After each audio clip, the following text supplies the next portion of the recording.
Sampurasun Barai Cakra. Sebelum dongengnya dimulai, jangan lupa subscribe, tekan tombol lonceng, terus ditunggu juga nih like dan komen ya.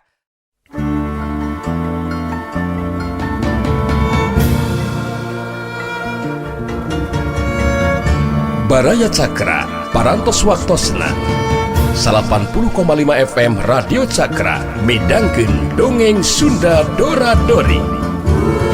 Simkuring sapara kanca ngahaturkeun wilujeng ngadangukeun.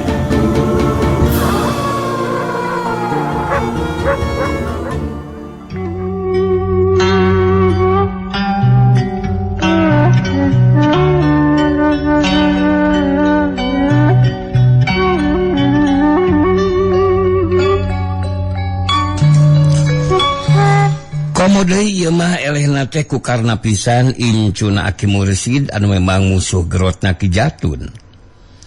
Musuh anu geus jadi satru kabuyutan. Teu make ngalilakeun deui Korejat Darwita Hudang. Kalawan ngebrehkeun sikapna anu leuwih galak. Tibatan tadi atuh seak mainan rajang deui tapi karena memang oge geus ngarasa leuwihnya kana dirina. Sakali ieu mah mampakkeun rajang musuh teh henteu dibawa ulin. Ruyung kawungna bener-bener mangrupa hiji pakarang anu hese di ungkulanana. Tarupina terasa nu kamari nu teu numpate ieu panggil Barai Cakra tapi teu sawiosnya, teu sawios lah urang keureuh we ya. Pinu ku gerak tipu anu teu kurang-kurang matak habayakeunana anu daek teu daek Darwita jadi kawalahan oge. Mimiti manehna ngarasa seber. Barang geus aya 2-3 kalina congoruyung anu jelawan teh estuning teu disangka-sangka datang. Mimiti ruyung teh rek notog sirah. Darwita nakis ku bedogna, tapi mata kacida ngaranjugna lantara sakilatna karena nakis ku leungeunna sedengkeun ruyung kawungna terus nyuruntul rek notog dada. Darwita kapaksa ngejat dibarengan ku nyabatkeun bedogna. Anu diincar iga burung musuh tapi karena kalawan sajrewat karena jingkrak kagigir bari ngababukeun ujung kawungna. Darwita kesitna di bedogna anu satu sarek dipake nobros beuteung tapi karena teu eleh kesit bari luncat kaliwatan bedog leungeun kencana meupeuh pigelang. Sedang ruyung kawungna ngahiyuk notog iga burung anu teu merapna ka Darwita geus teu bisa naon daun deui iwati manehna kudu pasrah. Congoruyung hagetru kana iga burungna anu ancukna manehna ngajul atawa ngajaul bari ti burial buncelik. Tulang iga karasana asa potong. Sedeng ngerasa seueur nyelek kana angeunna anu sadajan teu mutahkeun getih oge. Tapi eusi beteungna anu memang geus dipinuhan ti samemehna tungtungna ngaburusut kaluar deui. Tapi Darwita tacan ngarasa boboleh. Sanajan wawanena mah geus mabur leuwih ti satengahna, manehna rekat hudang deui anu saterusna nyamerkeun bedogna rek kahanca iga lawan. Karena ngan ukur ngageser jejengkalan sarta kalawan teu disangka-sangka leungeun kenca karena ngablesat kana dada lawana dina gerakan cara dinoktrok anu daek teu daek Darwita kapaksa ngalengak sarta ngalaman utah ugar deui wae. Malah sakali ieu mah leuwih parna lantan manehna nepi kang ngutahkeun getih hirup lalamaran sagala. Salah andika teu beunang disabaran karena ngagentak nyampeurkeun anu jilawan. Hegu manehna dicengkatkeun sinadiuk disaranekeun kana tuurna. Dadana diurutan bari getihna anu ngalemireh tina sela-sela sukutna teh diberesihan. Geus kitu regeyeung ku manehna dipangku dibawa kanu ieu sok digolerkeun.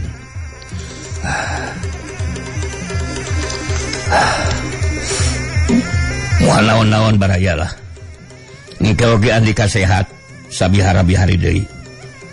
Andika mah teu nyaho dirinya sakitu kaula mah ngalawanan teh ngan sakadarna bari teu terus jeung hate tapi Andika mah geuningan kalau kasih nu rek mateni karena nyarita deui sanggeus netep sakedeung ka musuhna anu keur hahargungan keneh lewas we manehna indi tidinya maksudna rek gagancangan balik ka imahna saeutik oge manehna teu mireungeuh yen aya anu ngawaskeun kita tadi keneh ka manehanana nyaeta si Turkim anu keur waktu tadi ngabantuan Ki Obing ngahurup ka manehanana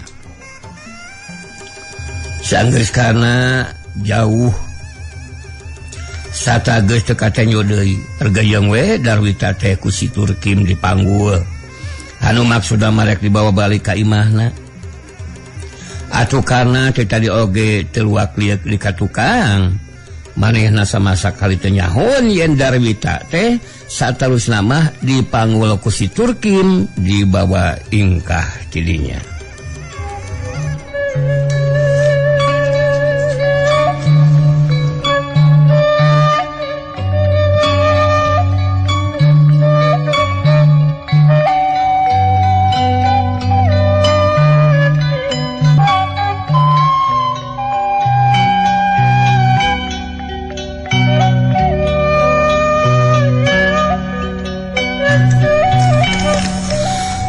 Karena sadatang naka imah baroak we ngadongengkeun lalampahanana anu cekeneh kakarakaran dapat. Timimiti galungan hareupeun tukang cendol terus dipegat di jalan dan di galungan jeung hiji jalma cenah ngakuna murid musuh akina. Tapi manehna teh nyahoan saha-sahana lantaran tadi teu kungsi tetelepek heula.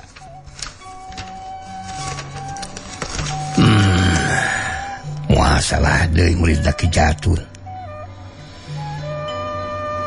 Memang teu salah deui manehna teh musuh Grot Aki.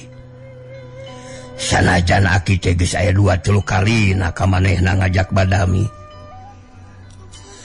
Supaya perkara anu geus kaliwat aya puluhan tahun teh geus we lah. Teu perlu diungkit-ungkit deui. Geus aya sababaraha kalina Aki sanduk-sanduk minta dihampura ka manehanana. Lantaran rumasa Aki boga dosa jeung kasalahan. Tapi manehna keukeuh wae geuning hayang ngarengsekeun ku jalan kekerasan. Sama sakali manehna teu daekeun dibawa babada menyan atawa jalan lemes. Memang upama segingetkeun kana dosa mah Aki teh boga dosa nu kacida gedena. Tapi cenganung hati yen dosa Aki teh teu bisa ditobatan atawa teu bisa dihampura. Pangeran oge geuningan teu nutup lawang tobat satungtung manusia gumelar keneh mah di alam dunya. Natrat dawuhanana dina Al-Qur'an Innallaha Ghafurur Rahim. Tapi ari tekadna Ki Jatun mah teu asna alahbatan batu karang. Manehna keukeuh butuheun ku nyawa Aki. Ngalantan manehna teh teu bisa ngaraga-rageun Aki. Anu maca kaina Aki masih keneh bisa kumlendang. Da cacakan upama pangabisa Aki aya di sahanapeunana mah wah tiba heula oge meureun Aki teh geus jiruang deui moal bisa papanggih heula jeung hideep. Aki Mursid mere penjelasan anu saterusna manehna ngahulang bangun anu keur nginget-nginget hiji kajadian anu memang geus kacida heubeulna waktu manehna keur ngora keneh malah sameme tepung jeung indungna di pasuta.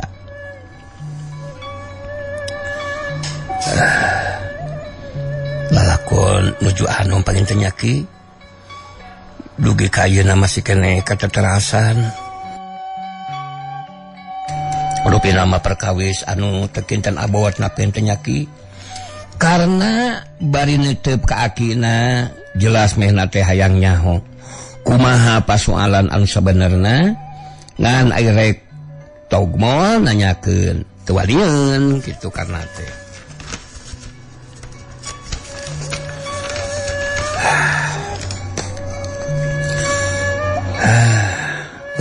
puguh ngaran-ngaran Bandung Musa nana memang aki geus poho-poho acan tapi meureun ari Ki Jatun mah beda deui sigana satungtung maksudna tacan kalaksanakeun mah da tetep we hatena gremet hayang mulangkeun ka nyeri pikeun nebus nyawa Nyi Sarti nyaeta bebeureuhna Ki Jatun nu teu kungsi kalaksanakeun lantaran kaburu kapegat ajal eta teh aki anu jadi gara-garana nana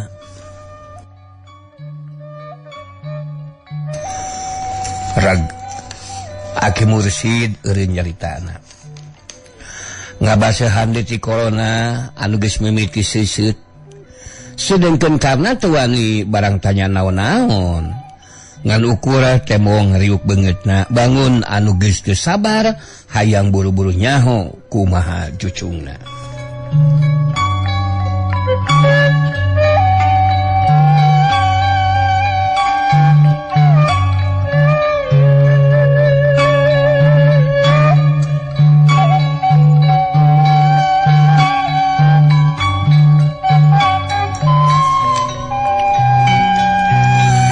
atuh nini amah ti barang pru ngadongeng oge jongjon we ngabelahan ngabulai nyeupah henteu bangun heran puguh maena mah geus nyahoeun kumaha lalakonna Aki Mursid waktu keur ngorakna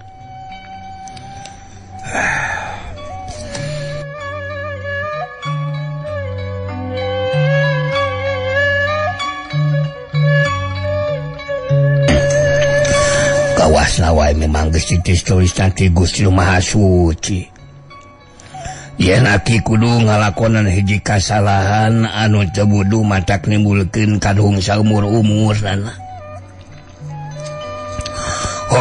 keur waktu Aki meujeuna bala kasenteng kitu Aki teh kapincut ku hiji awewe ngaranna Nyi Sarti tukang metik di kontrak Cikupa harita mah Nyi Sarti teh kaitung pangmencrangna we lah hese neangan bangsana pokona mah lewat si Andin atawa aura kasih mah meureun kedeum ku zaman ayeuna mah kitu harita teh Aki teu nyangka seeutik oge ye Nyi Sarti teh kabogohna Ki Jatun ongko-ongko bae Aki teh mikahayang sakitu teu dilayanan teh kumanehanana ngaran-ngaran masih ngora mah da Aki mah boga sifat nyegdregna boga hate anu kapak dipangaruhan ku rasa sombong sarta boga rasa diretur takabur anu antukna diri Aki teh hese nakar di bawahna kana jalan ti benereun hayang teh mulugul Aki teh ngaberung di bawah nafsu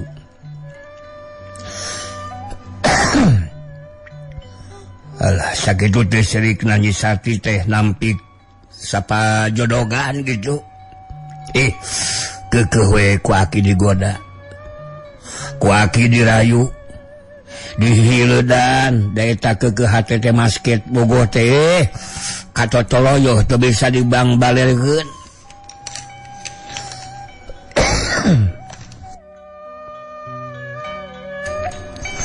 sakali mangsa waktu Aki teh balik ti Cikupa harita teh dumanakan di jalan Arigok teh kepung jeung Nyi Sari alah puguh we pikeun Aki maca beda ti mumanggih jalu teu anta parah di manehna ku Aki teh digoda mimitina mah dilemasan ku Aki teh sugan we hatena lilir ka Aki daek ngalayanan tapi barang manehna kekeh nampi sarta bari ngaluarkeun carita-caritaan anu peureuss rungseb karasana kana hati aki teh lain deui ngarasa gemesna sarta peurihna teu tarangke kerawak we manehna teh ku aki ditewak maksud mah rek dipaksa pirusa ku aki teh kitu tah nana tong itu tanimanya aki keur belkesentang baheula keur baraga jual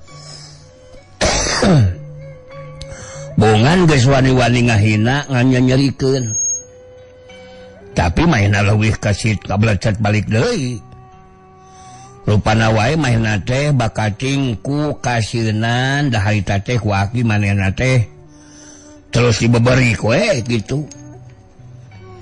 Nah atuh ari gorobah teh mainna labuh kana gawirna gugulutukan teh beda we ti batu harita mangan ukur kapaehan manehna teh tapi barang geus dianterkeun ka imahna rupana bakating ku baluas atawa memang geus kitu kuduna tutulisan ti ajalina manehna teh terus gering ripuh nakerna harita teh ngan menang 3 poe ka 4 poena nyi cari teh nepi ka titis tulisna dipunut ku ngagaduhanana dipunut ku Rahayu nana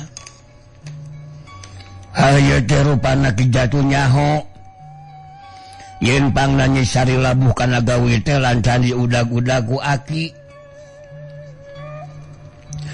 dina poe nyi sari dikurebkeun teh manehna mah ngadon ngoncog ka dieu anu satulisna ngajak galungan atuh geus teu bisa dicegah deui der we aki jeung manehna teh begalan pati ngan teh lamena teh teu bisa ngungkulan pangabisa aki kitu bari boborot tu getih manehna mangpet kabur nah tah 3 bulan ti harita torodo deui manehna teh nyampeurkeun kawasna wae masih kene panasaran meureun tapi manehna tetep teu bisa ngelehkeun aki sanajan kitu hatena mah teu pareum-pareum keukeuh hayang ngabinasa dihitung-hitung geus aya kana 5 kalina aki jeung manehna ngalakonan galungan tapi tetep aki nu aya dina kaunggulanna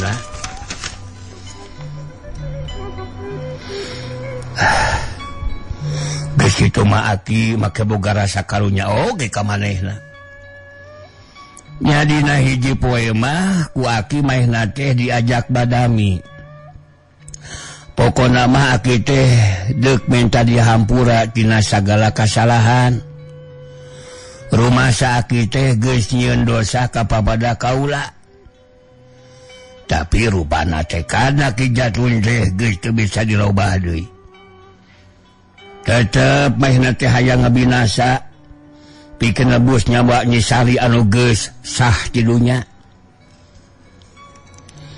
tah kitu marga lantaran teh jalu rupana wae sanggeus aya kana sababaraha tauna manehna kakara inget deui kana pamaksudanana kawasna sakali ieu mah maehna teh henteu nyorangan jalu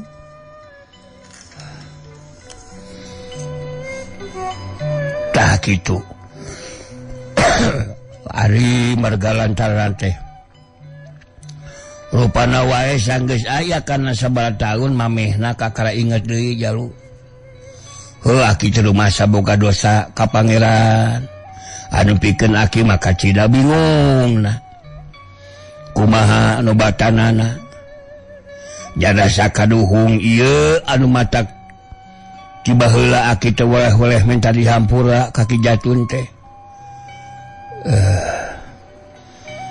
namun aki bawi lawas abdi mah ku ayeuna aki ngarumaoskeun anjeun kana kasalahan sareng ngaraos kaduhung anu teu aya wates wangeun aki pira ku Gusti Allah oge teu ngahapunten kana kalepatan aki margi ieu teh sasatna mangrupi hukuman batin anu teu kiteun abotna ki karena ngagedean hati anu jadi akina lantaran kabir heungeuh akina teh ngadadak nguyung pinuh ku katugenah jeung kasedih hatena.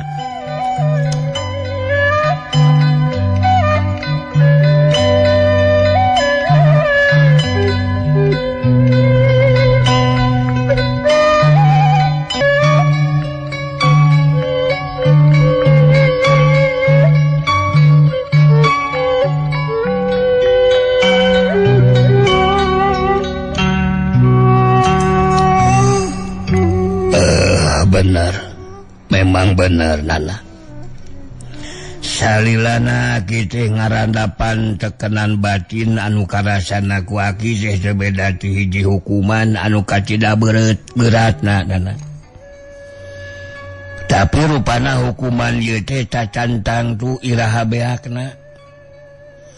Malah ayeuna mah asa beuki kacida berat lantaran rupana Ki Jatun teh masih kene cacandaikeun ngampura Nana. Semuhun padahal mah aya untung nanyakinya ngagugulung nafsu ngumar-amarah teh.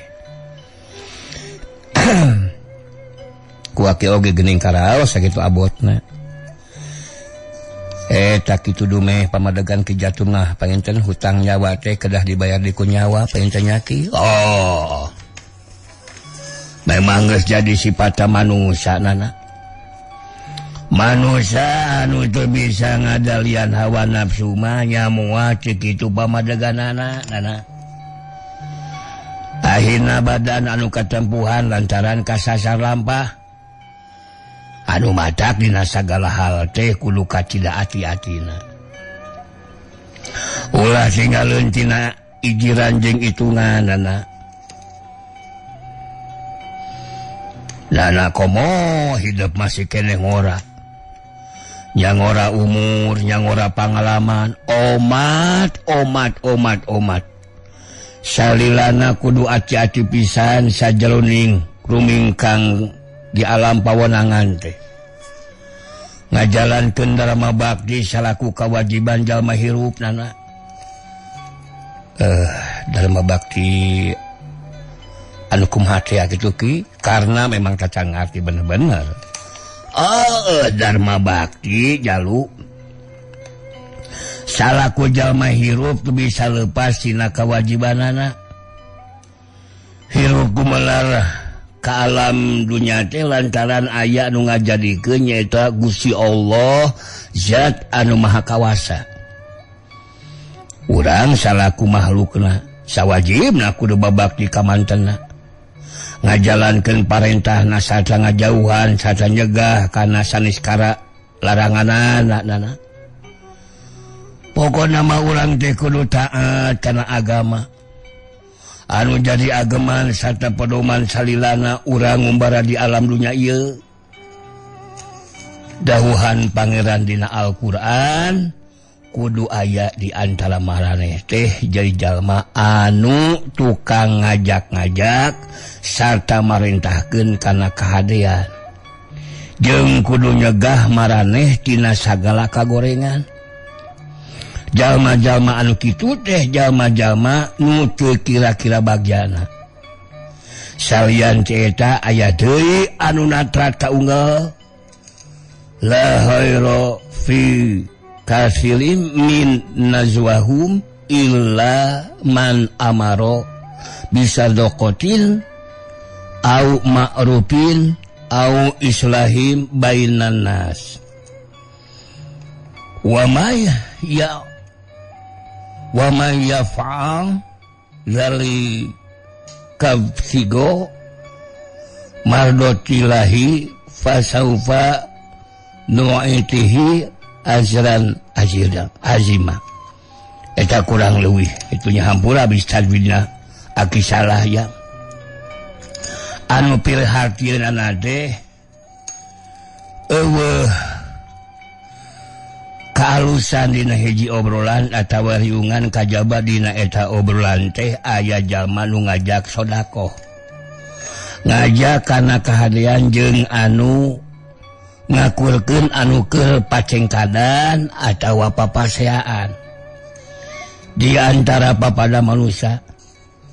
jeung sing sabae ngalakukeun seperti itu kalawan miharep kaduan Allah mangka jaga ku kami baris dibere ganjaran anu kacira gedena.